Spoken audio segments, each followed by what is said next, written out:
Are you tired of feeling stuck in your personal or professional life? Do you feel like you've made mistakes that have held you back? Have you ever felt like some past mistakes or circumstances have defined your present circumstances? Do you want to make a change but don't know where to start? In this episode, our guest Tommy Breedlove shares his inspiring story of personal transformation and provides actionable steps for anyone looking to make a change in their life. Despite growing up in an environment rife with abuse and violence, and even committing a violent crime himself at the age of 18, he managed to turn his life around more than once. First, he managed to get out of jail, go to college, and be successful by society's standards. And then, realizing that anger was still governing his life and could lead him down the wrong path again, he managed to turn his life around from anger-based to love-based. He's a true change maker. With us, he shares where to put energy and focus to achieve personal and professional success. What is essential to make progress in your life and in your transformation? What is love and the many sides of it? The importance of a tribe, of finding like-minded people. What should your number one priority be? What is the key to leading, loving, and respecting others better? How can you work on your emotional, mental, and spiritual muscles to transform your life? The meaning of self-responsibility. The difference between niceness and kindness, and why is this important to understand? The power of accountability. And he gives us concrete steps and actions on how to make the first step into transforming our lives. He also shared with us the one thing that everybody struggles with, how he can predict your future, the three gifts we all have, and how we can use them to transform our lives. Get ready to take notes, as there is so much packed in this episode. Join us as we learn from Tommy Breedlove about the power of personal growth, self-responsibility, and accountability. Let's get right into it.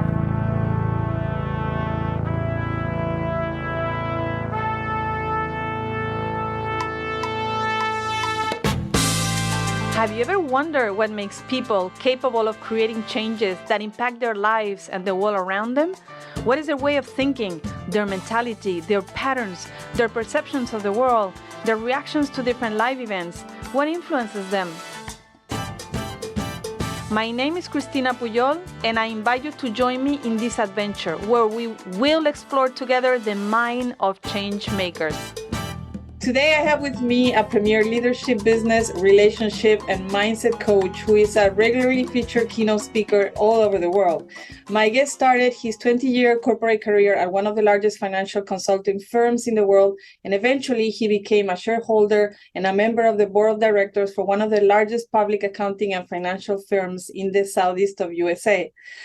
And at the top of his career, he experienced a transformational moment, inspiring him to walk away from the corporate world to change his life and follow his true calling.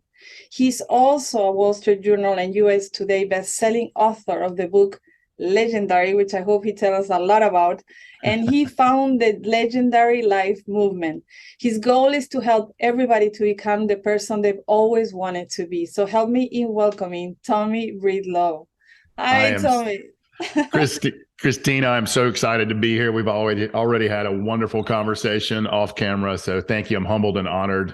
I think it's so cool in the modern world that I'm here in the Southeast United States. You're in Spain, and we get to connect and hopefully inspire and hopefully motivate ourselves and others. So thank you for having me.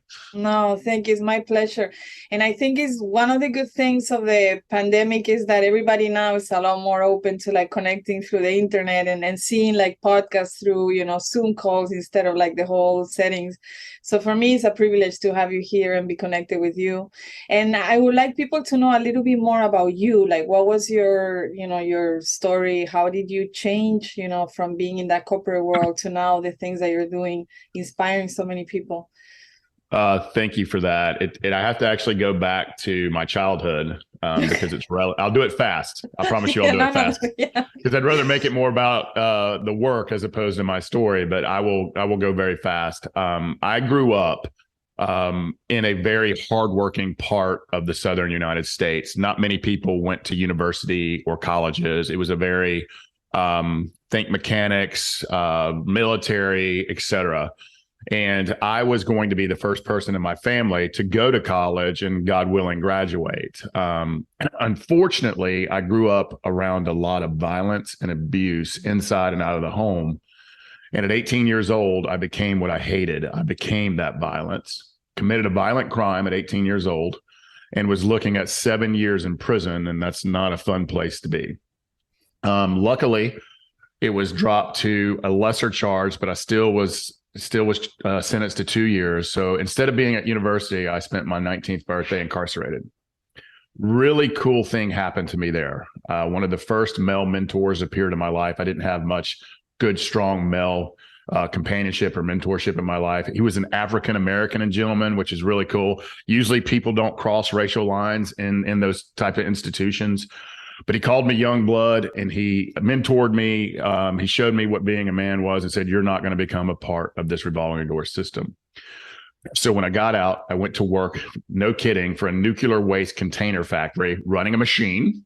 Oh, wow. Went to college at night, did end up at university. And one of the things I'm very proud of is I went from a jail cell to a company called Deloitte & Touche at the time, in 3 years. So here's the transformational moment. Fast forward 16 years, and here I am. I'm the first person in my family to ever have real financial success. I've got the corner office, the shiny suit, the things that I thought would make me happy. I've got status, respect, somewhat power, but I still felt angry. Felt insecure. Still felt like I didn't belong and that I wasn't enough, honestly, even though on the outside I looked like I had it all going on.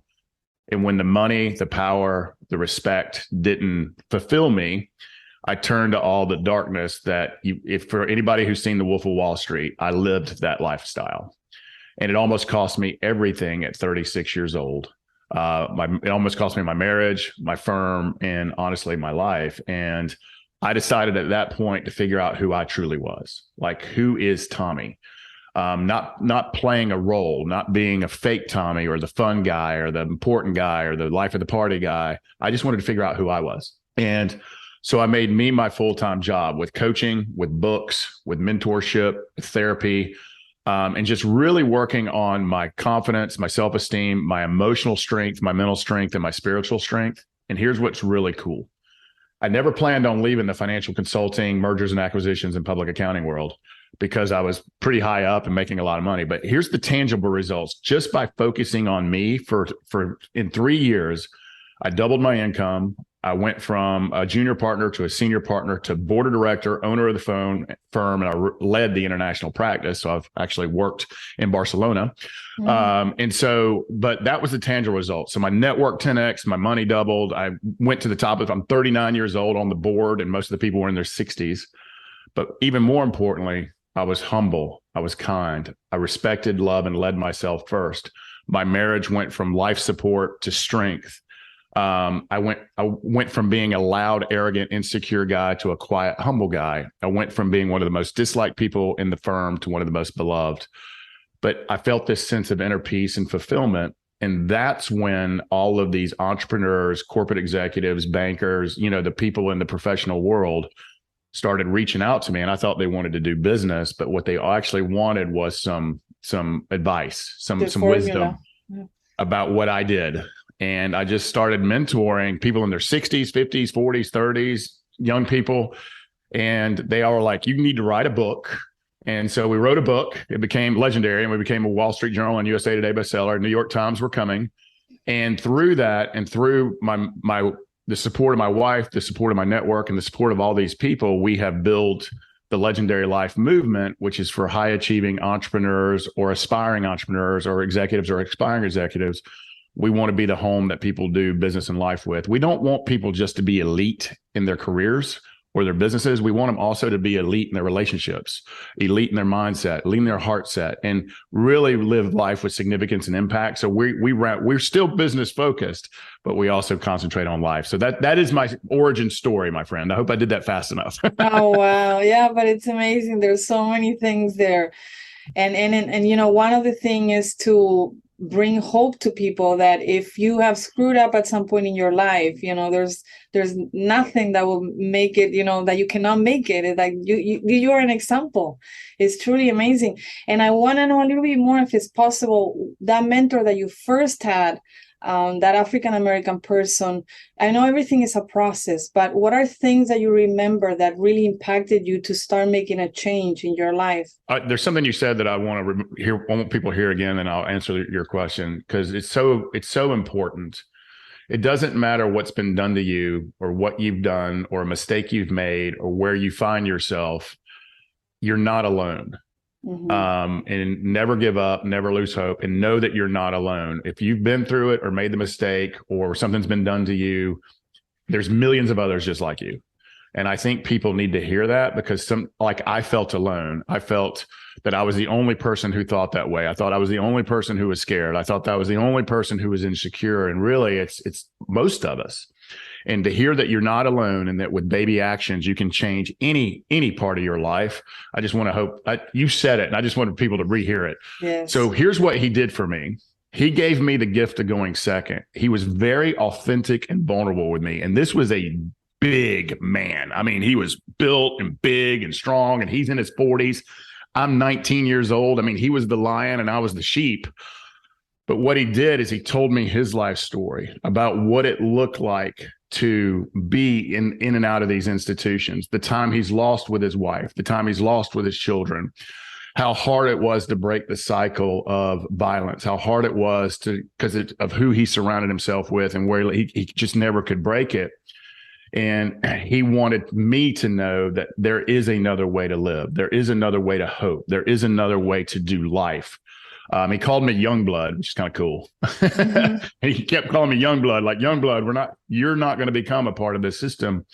And he also held me accountable when I would start steering away or not following the rules at this particular institution, or doing this, or getting a little ahead of my skis, for lack of a better word. He really also disciplined me in a healthy way.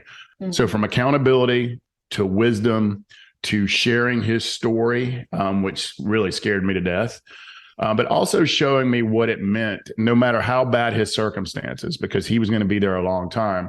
He still held his head high, his shoulders back, and he was now net giving to not just me, to other people, to help hopefully make their lives better, and to not follow in his footsteps. So even there, in the worst of situations, he was making, he was living a life of purpose and impact and significance. And I'm eternally grateful that he showed up in my life. And I think, I might not be popular saying this, but I think we are ready to embrace the victims, but we're not so ready to embrace the perpetrators of whatever things.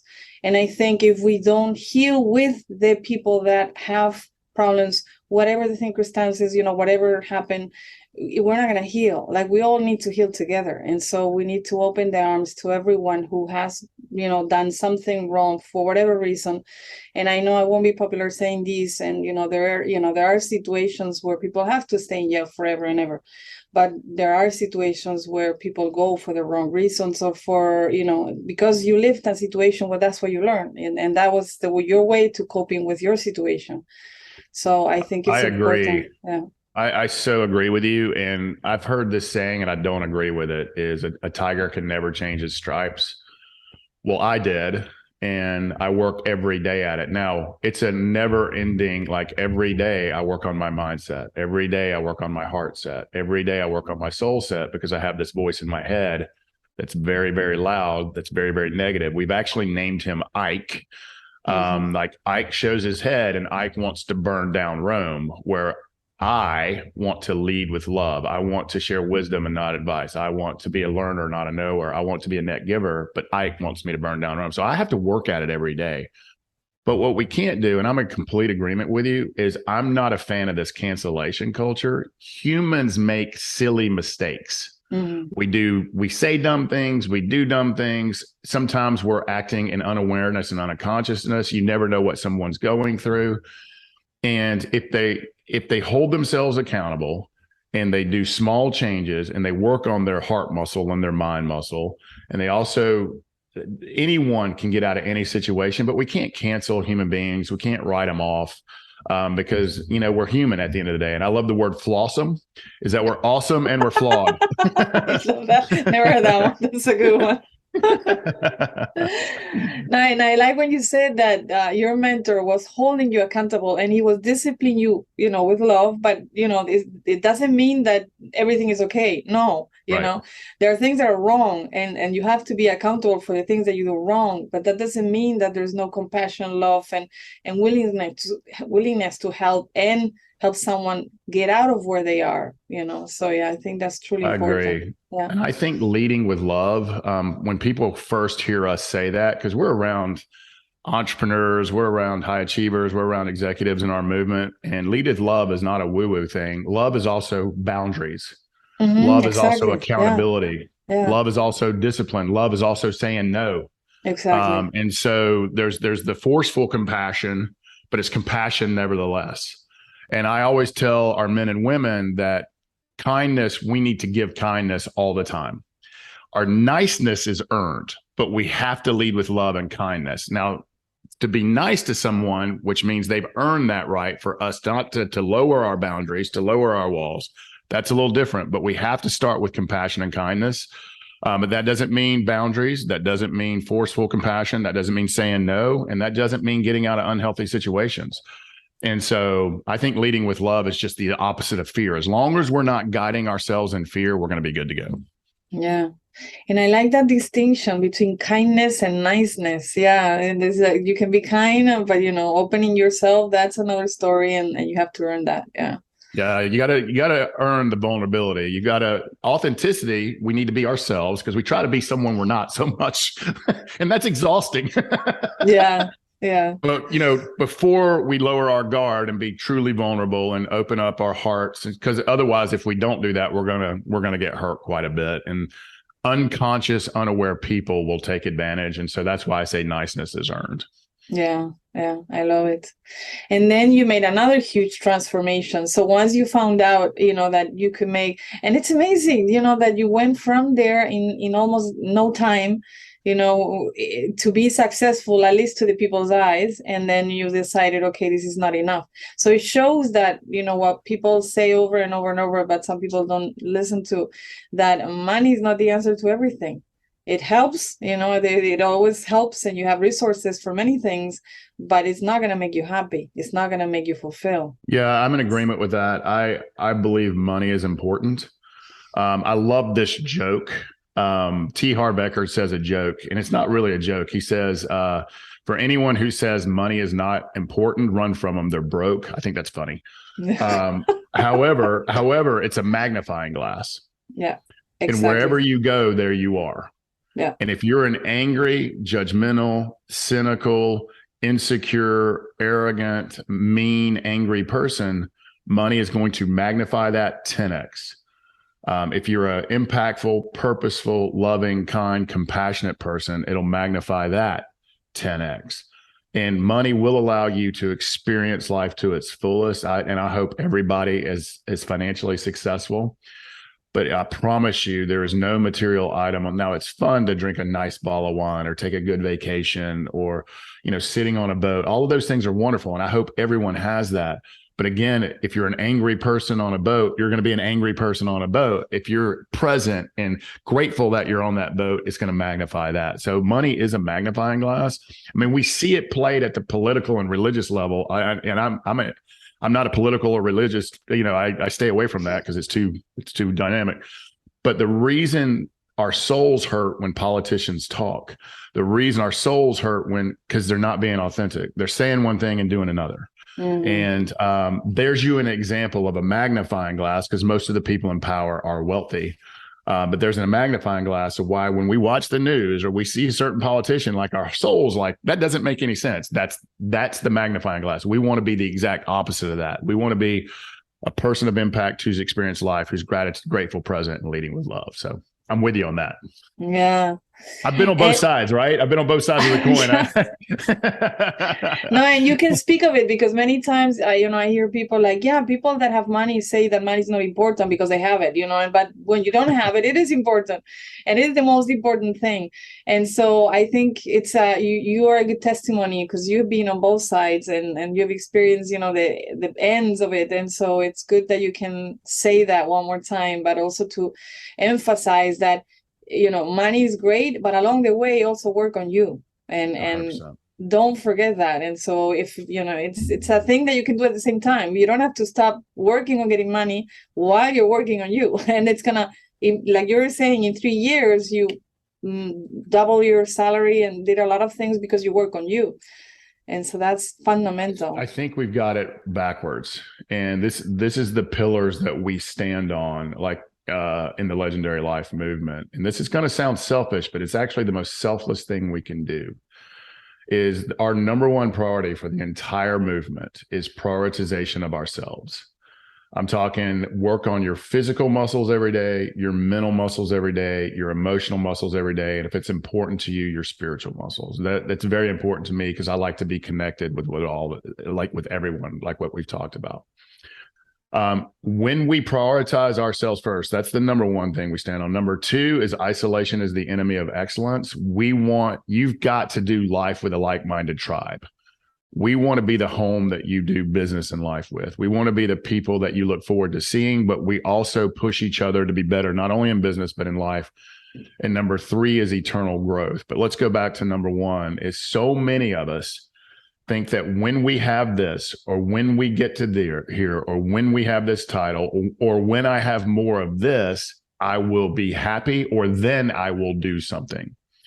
And that's backwards, because that's like swimming to a horizon. You'll never get there. The corner is always moving. But if we shift that to prioritize, we are our number one asset. If we're not here, it doesn't matter. But I want not only to work on your physical body, but your mental body, your emotional body, and your spiritual body. And with less than an hour a day of just prioritizing you and working on you, I do 2 hours a day. And I'll tell you why. A, I'm in the business. And B, if I don't, I get off the tracks really quick. This is not what it looks like to have it all figured out. I know myself. I'm very self-aware. And I know what I have to do every day because I'm making big business decisions for people. I'm making big life decisions for people, and I'm making them for myself. And I want to be as strong and as present and as strong in my heart, mind, and soul as I can be so that I can serve others. But if we lead, love, and respect ourselves first, we will lead, love, and respect others better. And I think we have so many of us put ourselves last, and we've got to reverse that to putting ourselves first, our time second, and our significant other third. Those are our three biggest assets. If you don't have a significant other, kudos to you. They will be your biggest asset or biggest liability, so choose wisely. But it's us first, our time second, our significant other third. And if we do that, I promise you success, happiness, fulfillment, patience, courage, confidence, they will come to you. And I love what you talk about the muscle, the emotional muscle and spiritual muscle. Before we go there, going back to your changes, you had also the big change of leaving corporate life and starting your journey of self-discovery. And I know everything is a process. I know there's like one moment, but when you decided, okay, I need to work on myself, what were you thinking to make that shift? Because a lot of people are like, no, I can do this, and they're like bulldozers of working, but not making the shift of caring more about themselves. What made you shift that? So mine was, I was scared of where I was going. I knew I had made one of my goals is not for people to hit their proverbial rock bottom, whatever that means. It's different for everyone, right? But I want people to know that, so I felt I wasn't going to get a third chance, for lack of a better word. If I kept going, if I kept acting like I was acting, I had all of financially I was fine. But spiritually, mentally, emotionally, my marriage, my relationships, my friendships were basically frauds. And I didn't want to be that anymore. I didn't want to not be me. I didn't want to be fearful and angry and insecure and worried. And I became aware, for lack of a better word. And I looked around, and what I used to think was nonsense, personal development, therapy, self-help, all that good stuff. But I'm like, well, what I'm doing is not working. So let me go work on this. So, I drank from a fire hose when I started, from therapists to coaches to books. And what I noticed a shift over 3 years is, but it happens pretty quick, is how much better I felt, how much taller I stood, how much more present I was, how courageous I became, how confident, but also how quiet. And I loved the way I felt. I loved the way when I looked in the mirror that I saw an enemy, like I saw an ally and no longer an enemy. I saw someone I was proud of. I saw someone that was lovable, that was valuable, that was enough. And for me, I wish I could touch those people who are on the hamster wheel. They're taking a lot of action, but there's no intention behind it. And they think, when I have more money or when I have this house, I'll be happy. Well, no, you won't. If you're not happy now, you won't be happy then. If you're not confident now, you won't be confident then. You'll just have no confidence and no happiness with more stuff. And stuff is important. I'm not saying it's not. Yeah. However, I wish people understood it with less than an hour a day of just solely prioritizing you. And I want to talk about the mental emotional muscles here in a second, but just prioritizing you, your health, your mind, your heart, and your soul. I'm telling you, more success, more happiness, more courage, more peace, more patience. You won't let the outside world, with all of its negative news and Instagram fabulous and LinkedIn successful, you won't let all that bother you, because you will be standing in your own power, your own patience, your own confidence, your own fulfillment. And it's so much better than the other way. Mm-hmm. And so for me, it was a proverbial rock bottom. And I knew if I didn't change, I was either going to end up back where I was at 18. I didn't want to go back there, or I was going to end up losing everything, my wife, my firm, my career. And I that was just unacceptable to me. And so that was my moment. But my hope is, don't have that moment. Yeah. So, like my hope. Well, that exactly. Well, the idea of this is also, when people tell their stories, they get inspired, and maybe they see, oh, I didn't think of that. But that's me, and I'm going that way, because some people don't put names to anything, and so if you tell them, oh, you're angry. No, I'm not. No, I'm not. And then it's like, but when they hear a story, F you, I'm not angry. Exactly. I'm fine. So it's good to hear stories, because then they can relate to it. And I wonder, how did the people around you, because once you start changing, then you're not the person they're used to having around. So how did they take the new Tommy around them? Not well. And I have to, I'm going to give you the analogy, but we keep touching on it. The key is awareness. And it's not that people are bad people. They're just unaware. And we've been fed a story from our media, to where you grew up, to your parents, to who you hang around, to what you read, what political affiliation you have, what religion you follow. You're telling yourself this story that's probably not true. And I tell people, you can rewrite your own story. But if you feel alone, you don't feel successful enough, you don't feel happy, you don't feel fulfilled, you stare at the sky and wonder what this all means and why am I here, that's an indication that you need to lean in, look in the mirror, and know that's the problem and the solution. No one owes you anything. You owe it to yourself. Society's not going to come fix you.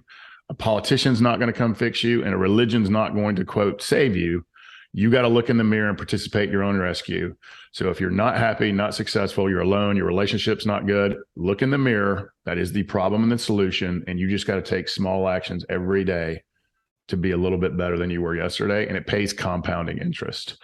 And so I feel like I went off script there. Ask me your question again so I can come back. No, but that's very good. I think it's important to know, it's taking responsibility of your own situation and knowing that you can fix it. You might be the problem, but you're also the solution. Always. And I think that's crucial. And not, you want to create, like you were saying, a tribe around you that supports you. But at the beginning, you might be the outsider, because this is what I was asking you.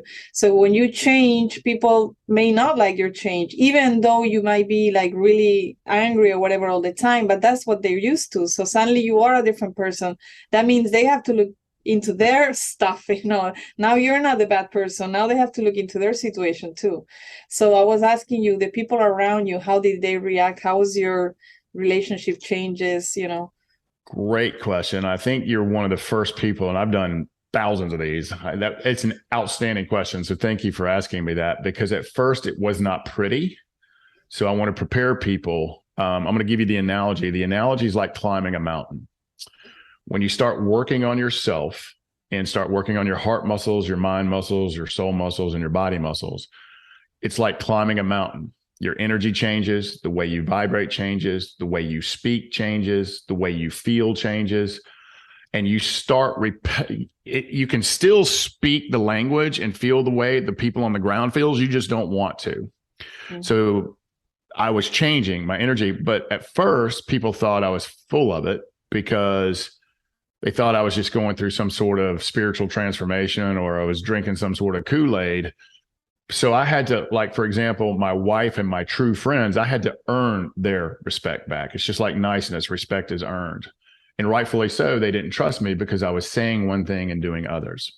So for them, I had to earn. But remember this: pain likes pain. Anger likes anger. Judgment likes judgment. So guess when I was in pain, when I was running around like the Wolf of Wall Street, when I was judging people, when I was angry, when I was insecure, and when I was arrogant, guess what I attracted into my life? All of those people. So all of those people, whether it was publicly or privately, eventually ran out of my life, but at first really criticized me, even at my firm, and did it publicly. And so you just got to be prepared. If you're angry or insecure or arrogant, most arrogant people don't know they're arrogant, which is just insecurity on steroids. You're going to attract those people in your life. So it was very difficult at first. I felt very alone. But what's interesting is you'll be at the grocery store because you're vibrating differently. You're feeling different. You're a little more happy. You're a little more fulfilled. All of a sudden you're at the grocery store and you'll hear somebody say something. You're like, ooh, that's my tribe, because they're in gratitude. They're in presence. They're saying something kind to someone. They're giving a smile. They're picking up a piece of trash and throwing it away because they want the world to be a better place. And what's really, you're only alone for a short amount of time, but you start attracting those other people into your life. What's really hard on this front is the family front. The joke, if you look around your family and you don't see the crazy one, you're it. But we can choose our friends. We can choose our colleagues. We can choose where we work. We can't choose our family. And that's been the toughest part of all, because of where I grew up, how I grew up, the people in my family. To this day, I have one of my closest family members call me an absolute fraud. She said, your book's a fraud. Your marriage is a fraud. You're a fraud. And wait till all of the people in your movement find out who you really are. That's just pain wanting me to go back into pain.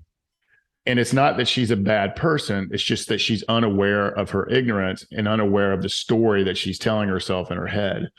And so it makes the family part makes it very hard. But what's glorious about this is you get to set boundaries and you don't feel bad about it. You stop letting people who don't matter, you don't let them matter anymore. And so you surround yourself with loving, inspiring people going in the same direction, present, grateful people, and you just feel better. And I don't ever live in shame. I don't ever really care about what people who don't matter. I don't let them matter. And so at first it's a little lonely. At first you're going to, people hate happiness and success. They're going to throw stones at you. Let them. That means you're doing something right. And honestly, you don't want those people in your life anymore. But if you wait, you will attract the right people in your life. So great question, because it was challenging for the first year.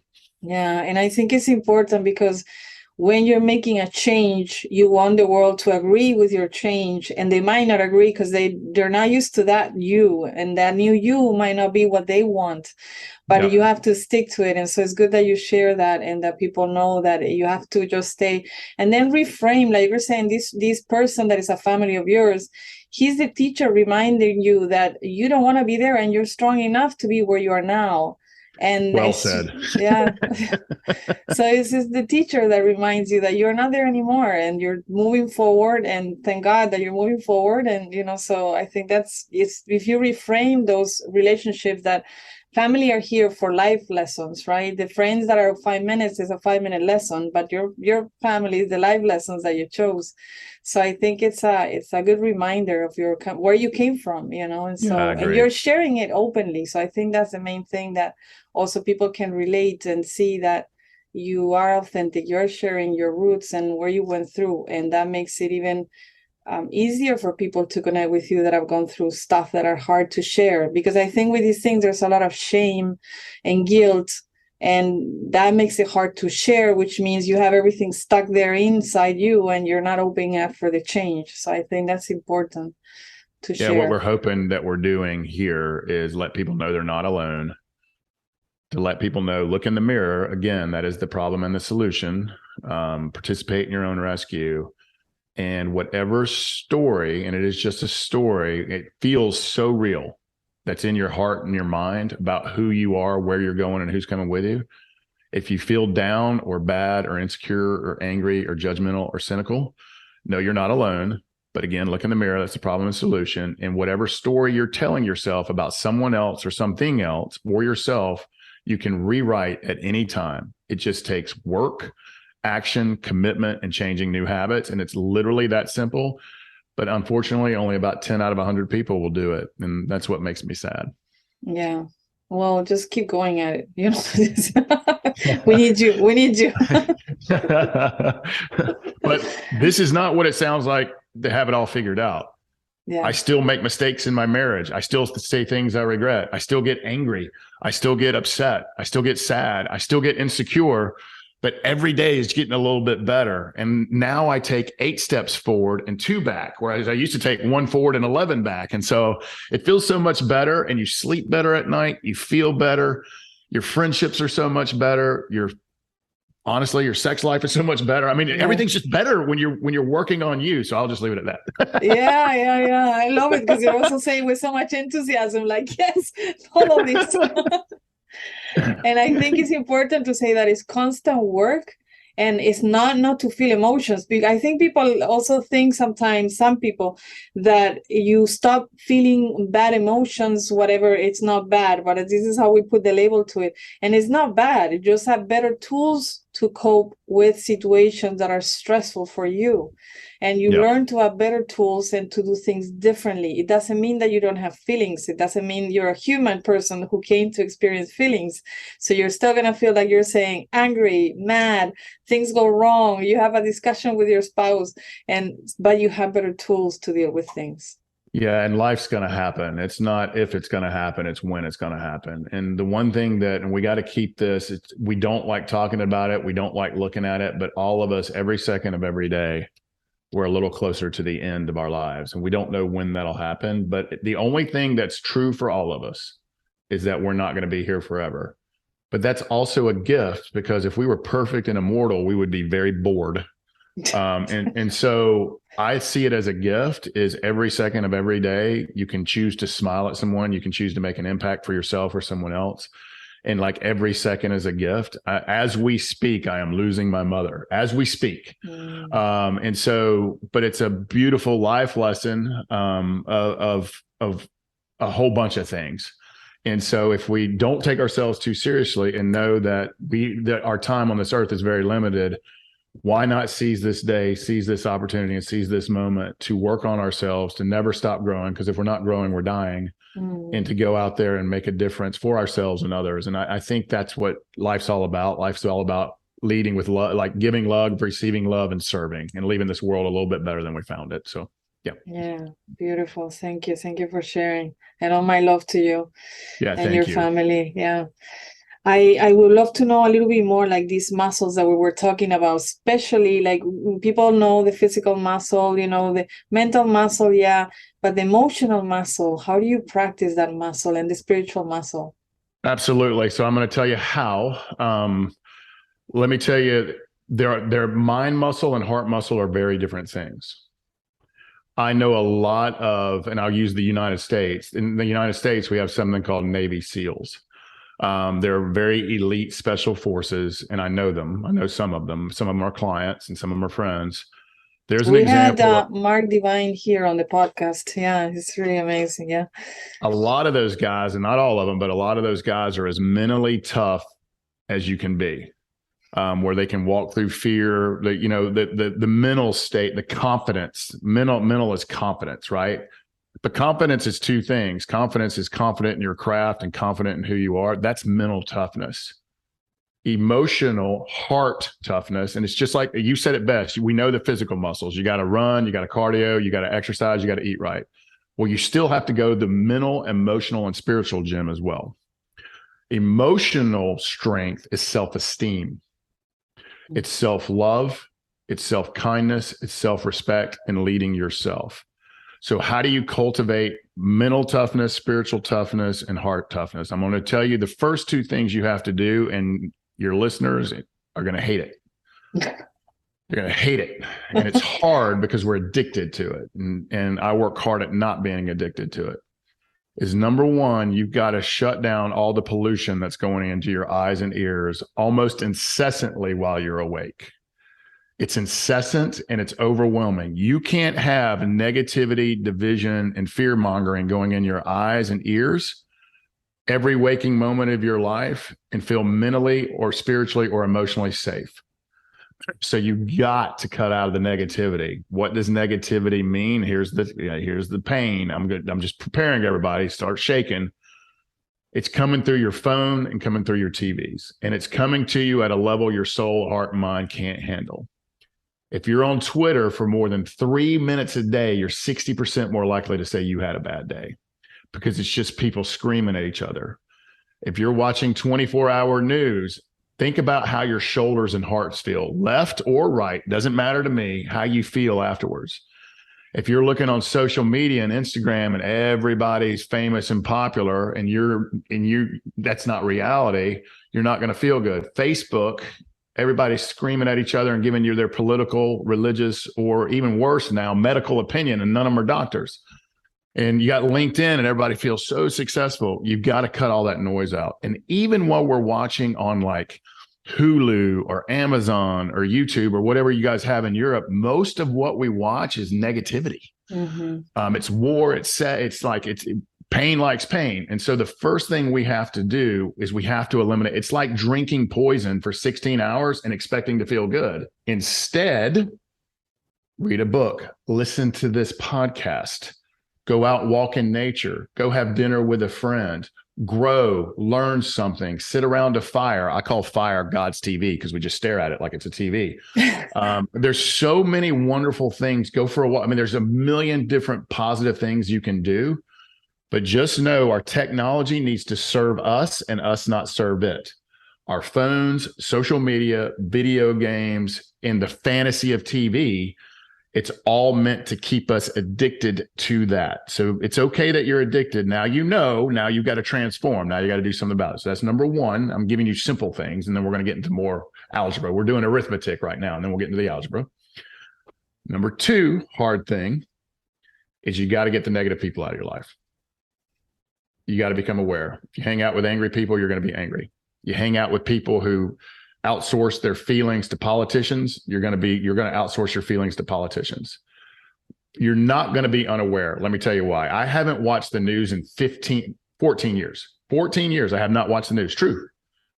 But when something big happens, everybody tells me about it and everybody tells me their opinion about it. Apparently we're shooting down damn balloons here in North America. I didn't know that. 15 people have told me that in the last. It doesn't make me any better knowing that, but I'm not unaware. You won't be unaware. You'll just feel a whole lot better. But look around you. Are these like-minded people? Are they moving toward success? Are they moving toward happiness? And I have 3 rules for people I hang out with. My 3 rules are they net givers? So if someone's constantly taking your heart, mind, or soul, get rid of them. Are they net givers? Do they fill your cup? Do they make you happy? And here's the or, it's not an and, or do they make you better? Most of the people who make me better don't make me happy because they're always calling me out on my nonsense. So that's the first 2 things. You got to get rid of the negative. You can't feel emotion. You can't feel love and self-esteem, which is your heart muscle. You can't feel love for yourself and self-esteem if you're constantly being told you're bad. That's called shame.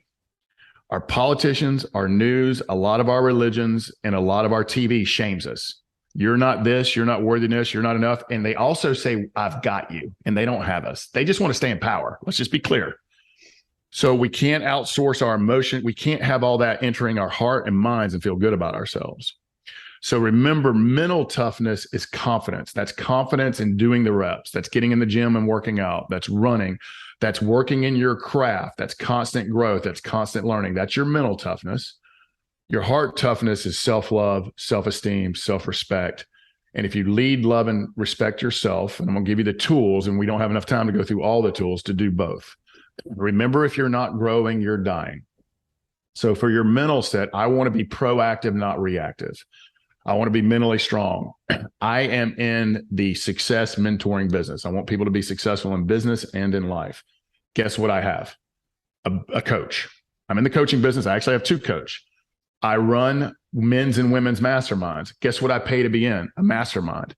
It's making me confident in my craft. It's making me mentally tough because I'm constantly doing the reps and practicing what I preach and improving my skills.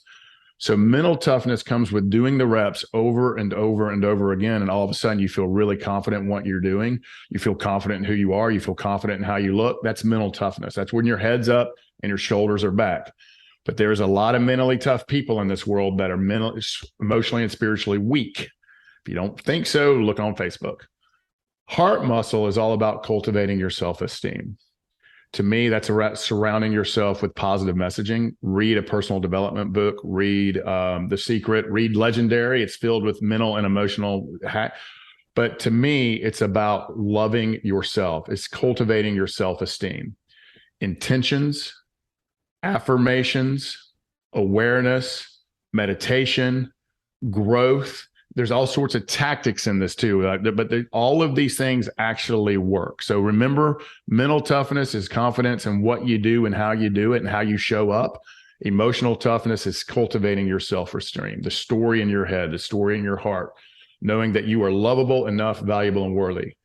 Every single day, I listen to a 16-minute thing that I've recorded for myself. Gratitudes are your heart muscles. Being grateful for who I am, how far I've come, the blessings in my life, my wife, my friends. Gratitude is working on the heart muscle. It's working. It's because you love what it's not contentment. It's seeing it's love, it's abundance and presence. Intentions, like what are your intentions today? Thank you, Tommy, for being a loving, present, patient husband. That's one of the intentions I've been writing because I've been working on that to be better. But that's rewiring my heart.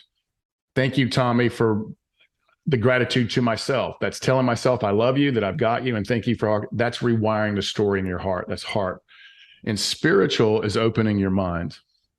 It's seeing the good all around you. It's also like I read the Daily Stoic every day. I read 365 Tao every day. I read Christian mystics every day. And what you notice I've got a cross, Buddha, Yoda, and Athena behind me. That's stuff I read all the time that makes me spiritually connected to everyone else, to know that the Buddhist message and the Christian message are very, very similar within certain things. That it's what connects you with the acorn that makes the oak. And so to me, I'm hanging around open-minded people. I think traveling helps open your heart, mind, and soul. Because whether you're in Europe, Middle East, North America, South America, you realize people all want to be seen, heard, loved, valued, and free. And that when we look in each other's eyes, other than maybe a little skin difference, we're pretty much all the same. That spiritual connection. Mm-hmm. And so for me, reading the great wisdoms, studying the great wisdoms, hanging out with people. So I just flooded you with a whole bunch of tools. And I'm not here to promote Legendary, but Legendary is chocked full of basic tactics, fun tactics. And what I love about Legendary, and by the way, if you're not a reader, I will read it to you. So get it on Audible. But it has all these tips and strategies that are executable and doable, and start small and think big to work on your heart, mind, soul, and your body. So I'll get off my soapbox now. No, we will make sure that we put a link to your book and that people can read in the notes so that they can find the book quickly, and then also your website and all the information for sure. And I think I will tell the people at the beginning of this podcast, please take your pen and pencil and notes so that you can take all the notes possible about this podcast. There's so much in it. So, and I think just choosing one or two things to start with, if if you're already doing some of it, then look for the things that you're not doing, and then check of the muscles, which is the one that is weakest at the moment, and work on it. And I think we all have to be working, like going to the gym. Even if you are fit, you need to keep going to the gym to stay fit and to keep, with age, we change. So you have to see what adjust you have to make to your routine. And it's the same for your emotional, because there's different moments in your life. You're going through a tough emotional moment, right now. Your wife also was sick. And so there's a lot of things. And then the business and your friends and the work. So things change. So we have to keep working on ourselves and growing in all the different muscles. So I think your message is really important. And this is going to sound harsh. May I share something? Let me first start with if I was going to start, like people like, well, where do I start? This is overwhelming. There's two places I would start, only two. One is read or listen to great books, legendary, Think and Grow Rich, The Secret. There's a billion of them out there. Read or listen, but here's the second part of that. You got to apply one thing in the book. It's intentional action. You have to take action. You just can't read it. You got to go take action. So that's number one. And number two, I would start a gratitude practice. Yeah. Every day I would write down 6 things I'm grateful for. 3 of them have to be to yourself. Thank you, Tommy. Thank you, Cristina. What you're doing is giving yourself self-love. You're giving yourself appreciation for whatever you're doing right, and you're in the present moment. So I would start with reading or listening to a book, legendary, let's do that one, and applying the knowledge, and then starting a gratitude practice. But I want to go a little further, and this is why this is so important, because you said something so good. I'm going to name some things. It's going to sound brutal, but this is true. Your money, your respect, your home, your friendships, your families, your children, your significant other, your clothes, your respect, all of the things that we surround ourselves with can be taken away from us like that. That's sad and brutal, but it's true. We can't have love without the pain. You can't have the rainbow without the storms. However, what I want to tell people is when life gets hard, and it will get hard, if you work on your heart, mind, and soul and body every single day for a short amount of time, prioritizing yourself first, you will run to the fire and not away from it. You will stand in strength, confidence, humility, and courage, as opposed to letting it shut you down. And so that's why this work is so important, is so you don't crumble when things get hard. And I want everyone to hear, if I can do this, anyone can do it. I have no special gifts, no special skills, except I show up every day for myself. I do the work, and I've built new habits. Your habits will dictate your future. And I also say again, I want to remind you one more time, show me your friends and I will tell you your future. Be very, very, very careful of who you see all around you. That's why this work's so important. So thank you for letting me share that. Yeah, no, that's crucial. And I think you say that the problems will come. And I mean, if we look at the news, what's happened right now in Turkey, you see the people that's suffering, they've lost everything, not even everything that they own, but their city is gone. And so where do they start? There's no even jobs or nothing is gone. So access to food, access to water, it's all been taken away. Exactly. Like exactly. And literally in a minute. And so it's important to, and it doesn't mean that they're not going to suffer, but it means that whoever has done work on themselves can figure out an easier way to get out of that, which is going to be a process and which is going to be really hard. And from here, it's easy to talk, but it's whoever has done more work on themselves will have it a little bit easier to go through that hard situation. And I think that's fundamental. Couldn't agree more. The people that have worked on their heart, mind, and soul, those beautiful humans over in Turkey, they will rise. And no matter how big or how hard the challenge, they will see the opportunity in it. Yeah. They will see the opportunity to serve. They will see the opportunity to rebuild. They will see the opportunity to serve their fellow man. And they will see the opportunities. They will see the rainbow through the hurricane. And there's here's another book for people to listen to. I probably listened to it 3 or 4 times. It's called Man's Search for Meaning. Oh, I love that book. Viktor Frankl, in probably the worst situation that any human being could ever be in. I don't want to ruin the story for you, but probably I question that there's even a second. It had to be probably the worst as a human being to go through. He saw the opportunity, love, learnings, and goodness, and he got through it. So anyone who hasn't read or listened, I don't want to ruin it for you. I probably listened to it 3 or 4 times. And anytime I get ahead of myself or start, I read that and it brings me back to center. It brings me back to center. Whenever I start drinking my own Kool-Aid, I'm like, wait a minute, I need to go. I need some victor in my life. I love that. That's a great advice. I really want to be, I could talk with you for hours, but I really want to be respectful of your time. And we're almost done the hour. But what is a thing that you see the people that you work with the thing that they challenge them over and over, or the challenge that they go through, or the thing that they kind of hit the wall over and over? Because I think we talked about this. So people come to us at first because they want to hang around with successful people to do business with, to network, and to build. And so that's what they come to us for, because we have a world-class network of men and women who they might not be successful, but they want to be around successful people. And a lot of them are very successful and they want to be even more successful. So they're all really much high achievers. But the number one issue, I'm just going to be bold, that every single human being, 100%, it's not 99%, it's not 1%. This is data. This is not anecdotal. The number one thing, it's not if, it's when you're going to struggle in your relationship with your spouse. 100%. And there's a billion different reasons for it. And one of my goals, and I'm not successful at it yet, but one of my goals is to be the same person behind closed doors that I am in public. So that I can honor the people who love me the most, my friends, my family, especially my wife. I give so much to so many other people. I need to make sure I've got enough in the tank. So the number one thing I see, it's not if, and if you're not, my puppies are opening the doors behind me, so you're loving that. But it's not if you're going to struggle in your relationship. It's not if you're going to take it for granted. It's not if you're going to say something ridiculous because it's easy and convenient, or you take it. It's when. Know that you're not alone. Know that thousands of millions of other people are struggling with it too. But that's the time to lean in and have really communication, love, and other resources, and be around authentic people who've also been there, that we don't have to just talk about business success. We can also be authentic and say, hey, you know what? I'm really struggling in my marriage. It's the number one thing that I see. Oh, wow. Yeah, I wasn't expecting that, but you're right. That's what we talked about. I'm like, no, I was thinking about something else. And this guy also struggles with it.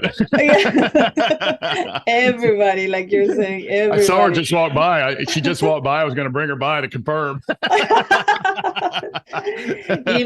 One thing I would love to have is your wife share her experience of your change, because that would be 100%. Yeah, that would be amazing. And what is one thing that you would like to share that I haven't asked you? One thing that I would like to share that you haven't asked me. We've touched on everything, but we have 3 gifts. We have the gift of life. If you were listening to this podcast, you've probably got it well. Think about the people in Turkey. You've got this gift of life. What are you going to do with it? And it's totally up to you to see the love, learnings, and goodness all around you, or the negativity. So see life as a gift. The second gift you have, and really the only thing you're in control of, is your choices. Every choice you make is a choice. Sometimes it's the lesser of 2 evils, but it's a choice nevertheless. And what will you choose today to be, to become? Where are you going? Who's coming with you? And what are you? Who are you? So make choices that matter. And we talked about it. The third gift is the gift of death. Our time is limited here. It is a gift. If we were immortal and perfect, we'd be bored to death, but we're not. So there's going to be darkness all around you, but there's also light all around you. Are you going to choose to participate in your own rescue? No one's coming to save you. There's no quick fix and there's no magic pill. Will you choose to participate in your own rescue and honor the gift of life, the gift of choice, and the gift of death? That's what I would share. Thank you. Well, it's an honor for me to have you here in this podcast. I really appreciate the time that you've given us and all the wisdom that you share with us and all the stories that you share with us. And I really hope that we can get your wife at some future podcast. 100%. Yeah. 100%. It'll be the same background. She's just a little shorter than me. Yeah, we won't know. Like, 2 won't make the difference, though. Yeah. But thank you so much, Tommy, for your time, and I hope we stay connected and have a wonderful, wonderful time. You too. Have a great evening.